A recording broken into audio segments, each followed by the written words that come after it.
Normally આપણી સ્પાઇનમાં 24 વર્ટેબ્રાસ હોય છે, એટલે 24 ફ્લોર બિલ્ડિંગ છે.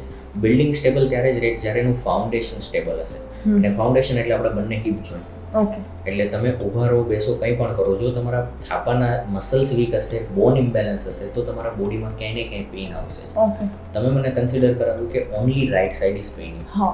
તો એનો મતલબ એવો થયો કે તમારા હિપ્સ છે ને લેવલ પર હોવાની જગ્યાએ આઈધર રાઇટ સાઇડ ટિલ્ટ છે અથવા લેફ્ટ સાઇડ, એટલે એક સાઇડના મસલ્સ પર સ્ટ્રેચ વધારે છે. ઓકે. એટલે આ જ સાયકલ પેઇન સાયકલ હોય છે. નોર્મલી આ રીતે બધા જતા હોય છે. ઓકે.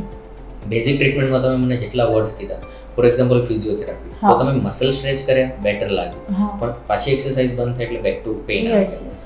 મેડિસિન્સમાં તમે સપ્લિમેન્ટ્સ લીધા, હા. પેઇન રિલીફ મેડિસિન્સ કદાચ હા લીધી હા હશે, હા. અને જીમ કર્યું, તો બધામાં તમારા મસલ્સ પર કામ થયું અને પેઇન રિલીફ પર કામ થયું, બટ કોઈ રૂટ કોઝ સુધી નથી ગયું કે એકચ્યુઅલી પેઇન ક્યાંથી આવે.